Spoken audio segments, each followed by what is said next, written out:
اف هزن لشکری بچک گیران و تین روانه کرن بوده برا شلادزه دا کوری پری هاولاتین خوب بند خرببون جماری دا و کنه رازی بون هم بر رفتارن دا صلات و دست سرکرن خلک سویل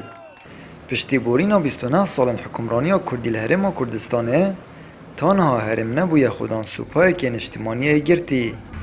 بلکو تانها جهزن پیشمرگی بسر هر دو پارتن دا صلاتدار دا هاتینه دا بشکرن هيز ولشكر السرف دو ليانا وبين سرف دو امارات حزبي وبن بكارينا نوان كارينا كحزبي بيتن سر دريد قال هفركيه خويت سياسي بكارينا وهيزا لشكري وهيزا امني بيتن برامبر دا فيابات وان 27 سال 29 سال بوريدا ما اف هيزت کربونه هزت نشتیمانی براوانیش اوه خاکه ها پیروز کربون شینه افرو ام هزت دیجی حاولاتی خوب کار بینین مفروض بو ما سنور بو پاراز بون ما افرو شکوهک بو وی ملتی وی نشتیمانی پاراز بو لب بخابری و اف دیمانه هنه دیمانه که گلک تحلک و هزت امنی تنب کار اینان بو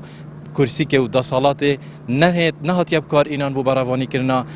اوی نشتیمانه های جوان که هرما کردستان قواره که ما نشوه یا پارزین ما گلک خاک یاش دست دای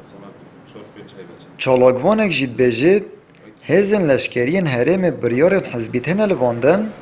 تنانت بشک آوان جید دست هندک بنامالو کسان دانه و ارکی وان پاراستنا کلسین وانه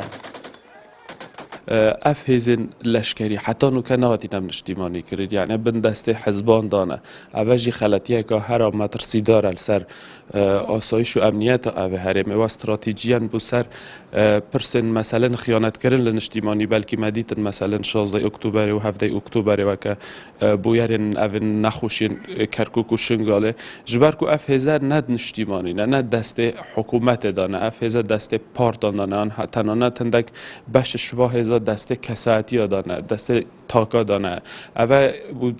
بن دست بنامالان دا اوه گلک خلط یک یعنی ها مترسیدار سر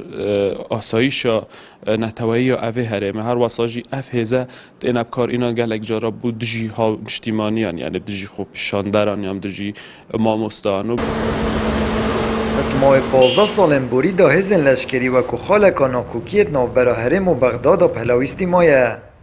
سرارای سوزن برپرسن حزبی و حکومی و کابینه نگدیفیکن هرمه اللي تانا هزن پیشمرگی و که هزکای گرتی و نشتیمانی نهاتی رک خستن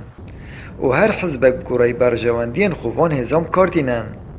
و جاران بو برسین گرتنا حوالاتیان جی فرمان لیته تکرن آمد بریفکانی کنال آسمانی پیام دهوک